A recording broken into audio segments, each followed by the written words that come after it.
Live from the KWQC Broadcast Center, this is TV6 News at 10. It's been another day and night of severe weather. From the storms overnight, it's going to take a couple of weeks at least to get everything back up, cleaned up the way it's supposed to be. to widespread damage from a violent system this afternoon and into the evening. We've seen flash flooding in streets. And now some city officials are predicting nearly record-setting river levels. This is a fast-moving freight train. We've been all over the area, and we're bringing you team coverage. Those storms top your first 6 minutes tonight. Good evening, everyone. I'm Gary Mativier. And I'm Sharon DeRick. We've seen serious flooding, damage to home and properties. This afternoon, storms already responsible for at least one death. A man in Lynn County was killed in a building collapse. And after heavy rains and dangerous winds passed through during the early evening hours, another system swept through tonight, bringing even stronger storms. And as we wait to get a clearer picture of just how much damage we've seen in our area, we're just now seeing those storms pass. Chief Meteorologist Eric Maitland is here now with a closer look at the storm's path. Yeah, and we're not completely out of the woods yet. We still have some of those heavy thunder showers off to the south of the Metro Quad Cities. But like line number 1 this afternoon, line 2 came through with very heavy rain. And to put that same amount of rain on top of the ground that was already saturated from this afternoon just didn't work. The water had no place to go. That's why we see some very widespread reports of flash flooding. And this is the scene in East Moline tonight. Deep water flooding streets, cars stalling out, homes and buildings threatened by rising waters. Yeah, one of the many streets throughout the Quad Cities tonight, just like this. And here in East Moline, the waters at this location appear to be surrounding the public works. Well, storms earlier in the afternoon brought strong winds and damage as well. In Delmer and Charlotte, several branches down from trees. In Jackson County, more damage. 3 snapped, crops flattened, signs down. KWQC's Katie Alexander out surveying the damage. Continues our coverage tonight, showing us one of the highest points in Jackson County with some incredible damage. Here we had a lean-to back behind the barn. There should be, this is walled off at one time with a lean-to. As you can see, it's gone. There's nothing there. That lean-to blown into the nearby loafing shed, bringing that roof down on 2 RV campers. The wind also damaging Patrick Nolan's house, shed, and chicken coop, and snapping large pines like toothpicks. Pretty good win. You can see the twisted metal blown at least 100 yards through this cow pasture. The animals here shaken up but doing okay. Other animals on this property not so lucky. We got the little donkey down and some sheep that are hurt. That's the worst of it. The rest of this stuff can be replaced.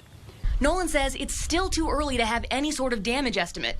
He says the insurance adjuster was actually at his property surveying damage from last night's storms when they saw this line of storms approaching. And he ran away, left me a card and said he'd be back tomorrow. Finding reason to laugh, even as he surveys the destruction on his property. Now you can see I've got plenty of sheet metal for sale, a couple of campers, probably go pretty cheap. And he says he knows things could always be worse. Now I think I'm going to go in and have a drink and think about all the work I'm going to have to do tomorrow. Nolan says he's just glad he is safe and will be around for tomorrow. And he'll get right to work rebuilding all that he has lost. Developing news we've been following this afternoon. A river rescue on the Mississippi has now become a recovery mission. First responders were called out to the area near Lock and Dam 14 just before noon today. Reports said a boat capsized with 5 people on board. KWQC's Courtney Yoon is live on the Illinois side of the river with more on the search for that missing person. Courtney? Sharon, that's right. You can see Lock and Dam 14 right behind me here, where crews are still searching in their boats. There were 5 people on that boat. 4 were recovered alive. Here's video of one of those people being rescued on the Illinois side of the river. A 42-year-old man is still missing and has now been deemed a recovery mission at this point. MedForce conducted an aerial search. Unable to find the missing man, search and rescue will continue until dark and resume tomorrow morning. Crews have not found the boat yet, but are still recovering debris from it and bringing it to Empire Park. We have very high water, very swift current, very cold water, all recipes for a fatal boat accident. Charles Slocum steps on Austin, also on that boat today. He was able to make it out safely. KWQC's Mark Stevens continues our team coverage now, and you talk with Austin about this devastating loss and how he will remember his father. Yes, today was supposed to be a good day to fish. It was a favor for a family friend scheduled for surgery tomorrow who wanted to take the boat out. Now, Charles Slocum said sure. So Slocum, his wife, 2 friends, and his stepson, Austin Rada, went out to fish. They ended up stuck on Lock and Dam 14. And after today's accident, Slocum is still missing, and Rada says he's preparing for the worst news. Went fishing a lot since I was little, and I moved away to Louisiana for about 4 years, and I came back up here. And we just started fishing a lot when it got warmer. Austin Rada says his father, Charles Slocum, loved many things, but his family and fishing were at the top of the list. One of the favorite spots was near home in Kelowna, a spot along the Hennepin Canal. And he always took his daughters out to go fishing the canal up here. I mean, anything to do with his family, he loved to do it. Rada hopes his dad will be found soon, but he's not holding out hope his dad will be found alive. The police warned him that wasn't likely. Said they were going to do everything they can, but they probably won't find him. He's left holding tight to fond memories of his dad. You know, he's a very nice guy, loving, loved us. Rada's not sure how the family will explain the story to his father's 2 young daughters. He just knows he's going to miss 2 very special parts of growing up with his dad. Fishing.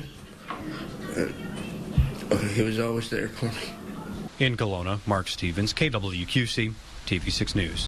Breaking news tonight at 6, an arrest in the murder of Carrie Olson. The 29-year-old Davenport woman went missing just after Christmas last year. Her body was found in Minnesota in April, and today her former boyfriend, Tim McVeigh, was arrested and charged. We have live team coverage of this breaking news story tonight. We start off with Brian Bozen, who's been gathering information since the arrest. Brian? Paula, we spoke with Rock Island County State's Attorney this afternoon. He's now the point person in this case, and since then we've been investigating here in the newsroom. Timothy McVeigh is behind bars on $1.5 million bond. He faces 1 count of first-degree murder and 1 count of concealment of a homicidal death. McVeigh previously dated Carrie Olson, but at the time she went missing, she was living with her current boyfriend. Her boyfriend and family reported her missing on December 30th. Now we are learning more about the days before she disappeared. KWQC has obtained a copy of a search warrant served at Olson's home on December 30th. Police didn't find much, but did learn Timothy McVeigh had Olson's car. According to the search warrant, McVeigh said he dropped Olson off at 6:30 a.m. on December 29th, and she said he could drive her car, but the current boyfriend said Carrie never came home. Documents with the search warrant say the last time Carrie Olson was seen was at the Diamond Joe Casino in Dubuque. That was on December 28th. Olson's body was found in April in Minnesota. Yes, Gary, sharing traffic is affected by this fire. First, let's talk about the fire. I've got firefighters from 3 different fire agencies here putting out a fire at the Dollar General store. It happened about an hour ago. We talked to a witness who was out here. He says he saw originally some smoke in what was a rooftop air conditioner unit in the corner of the building, and then as he was here watching it, the smoke just spread and spread, especially when the fire departments arrived and the firefighters punched in the glass in the windows. That's when the smoke really started to erupt. We did talk to the chief briefly, since this is still a very active fire. They are saying that they're not sure of a cause. There were 6 people inside at the time. All of those people are out, so this is not a search and rescue. This is simply just trying to get this fire contained. The chief said a lot of the fire was in the heating and cooling system, so at one point there were some flames on the roof. What you're seeing is still all of this smoke, and there are firefighters on every side of this building, several on the roof. They've been cutting ventilation holes and trying to knock this down from all sides. Now, a steady course for the future. And 4 years ago, I came back to lead the Iowa comeback, and we've done it. Or time for a change. And we will have enough opportunities to show the differences between Governor Branstad and myself. Good evening and welcome to Burlington, Iowa. I'm Gary Mativier with KWQC. Tonight marks the second of 3 debates in the race for Iowa governor. And what could you do to make Iowa's jobs climate even better? And we'll get to the governor's record on jobs in just a moment, but we want to hear about your plan first. Absolutely.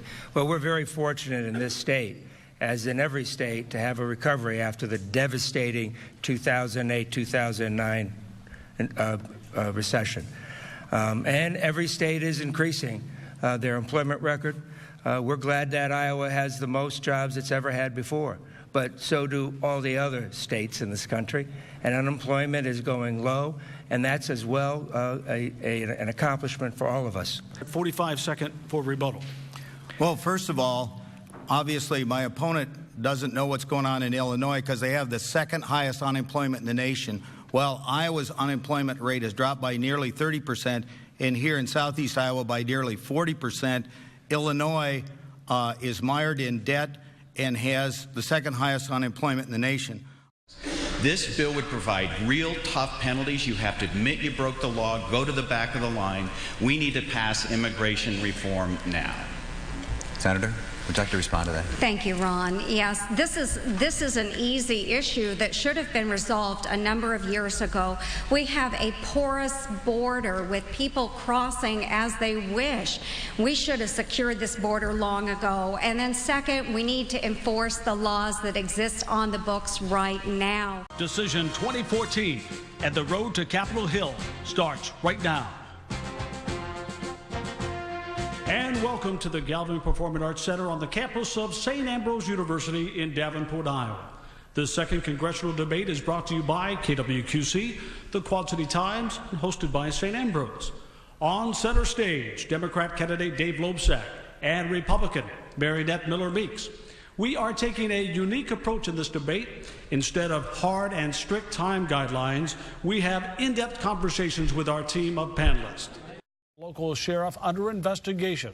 Thanks for joining us tonight. I'm Gary Mativier. And I'm Paula Sands. In the past 90 minutes, Rock Island County Sheriff Jeff Boyd resigned. He stepped down amid a misconduct investigation that involves texting a woman who was not his wife.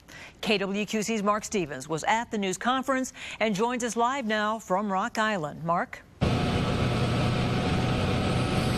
Paula, the Illinois Attorney General's office says the attempted official misconduct charges stem from cyber stalking, which Boyd was under investigation for. The AG's office says he was sending text messages to a woman he met at a Rock Island gym he attends. The woman had asked him to stop sending text messages, but Boyd did not. He continued to do so, and the Attorney General's office says he used his power as sheriff to continue doing so and send her a threat. Now, Boyd and his attorneys strongly disagree with that, saying that there was never a threatening message. However, this investigation has gone on for a couple of weeks, and in the last 24 hours just took a crazy turn, and Boyd wasn't prepared for how quickly this was going.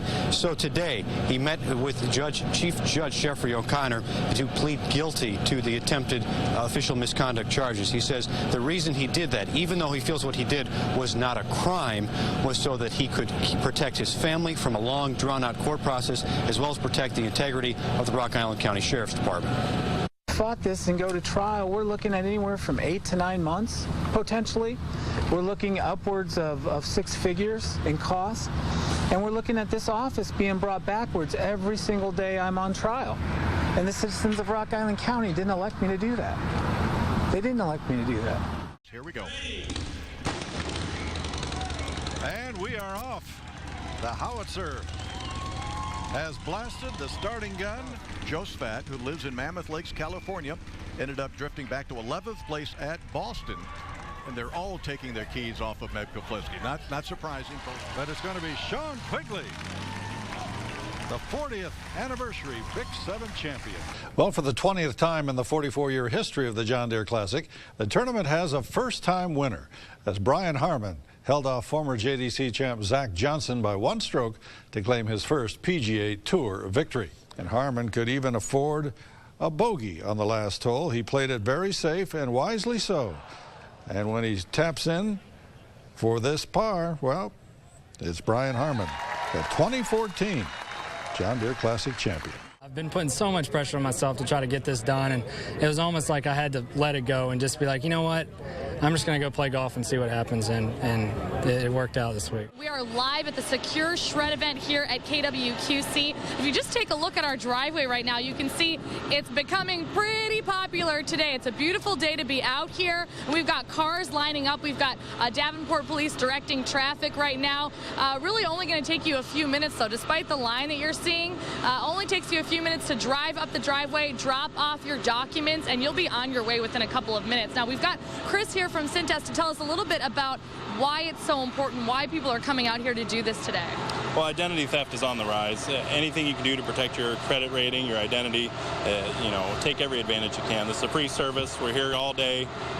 Get out while you can. This is just a fantastic, heartwarming event. Oh, it's always great every year. And, I'm trying to scope out some of the toys back here in the Santa-mobile that kids are going to wake up to on Christmas morning. They're going to love it. Oh, what an exciting, and Teresa, for some kids who otherwise may wake up to nothing on Christmas, this really fills a very, very important void. And it never ceases to amaze me, the generosity of Quad Cityans. They're always there when we need them, and they're showing up right now. And keep on showing up. We'll be out here until 6:30 tonight. Welcome, everyone, to this great parade downtown Davenport. It's the Festival of Trees Holiday Parade. As always, this tradition has brought hundreds of people downtown Davenport for this celebration for our entire community. As you can see, the kids all staring, ready for the first balloons and the floats to work their way down through the streets of Davenport. Kind of embodies the unconditional love and friendship the toy soldier places a special place in the hearts of generations of kids, Gary. Yeah, and 34 balloon handlers are helping him stroll down the street. He's always kind of interesting because he has to maneuver a certain way because he is so tall. So these people have to be trained so that they can dip him down under an overpass or get around the light systems. But he's now marching his way proudly down the street in the parade this morning. Scooby, Scooby-Doo, where are you? You know that little song, right? Oh, sure. Rut-row, yeah. Rut-row, yes. Now, coming to us from the IBEW, our group of local electricians, contractors, and family members. And so Scooby-Doo is doing a scamper down the streets of Davenport this morning. KWQC's Gary Mativier has been in Washington, D.C. with the veterans all day, bringing us live updates from the trip for the very first time. He joins us live now. And Gary, I'm sure that you're all very happy to be home now and ready to greet all those well-wishers that are inside. No doubt about it, Brian and Sharon. This is the excitement, really, after the storm, if you will. As you see here, they are unloading from the airplane right now. And what's happening is they are lining up and getting a little refreshment, a little Whitey's ice cream. They'll welcome them home. And then they'll go home to this incredible welcome home tonight. This has been a long day that we have been covering it live all day long. It's been fantastic. You would think these veterans would be exhausted, and I'm sure they are. But as they get off the plane here, they are eager to reunite with their families and friends to talk about all that they have seen on this incredible day. Ladies and gentlemen, I present the greatest generation, the Korean War vets and the veterans from Vietnam. I'll get them later. Well, I grew up in Moline, and there was a kid named Mike Warren. He got killed in '68, so I came to see, his name on a wall.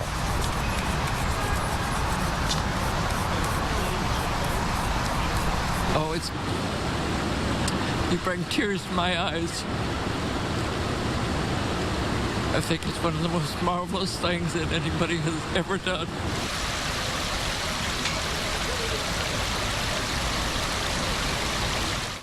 Welcome to D.C. Welcome to D.C. Well, I'm glad that I decided to go. And it's something I'll remember the rest of my life.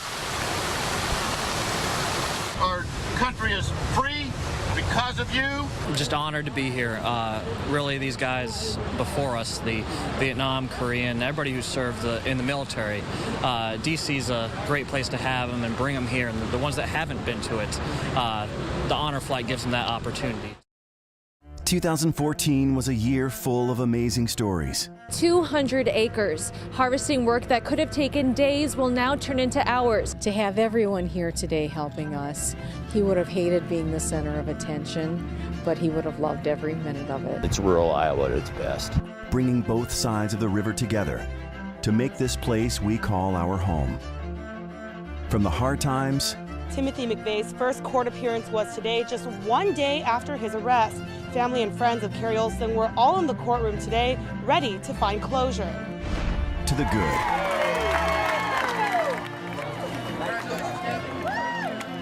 To the moments we remember forever. Well, the whole country appreciates us, and we know that now. Every day, TV6 works hard to deliver the news to you. KWQC, serving Illinois and Iowa. Every day.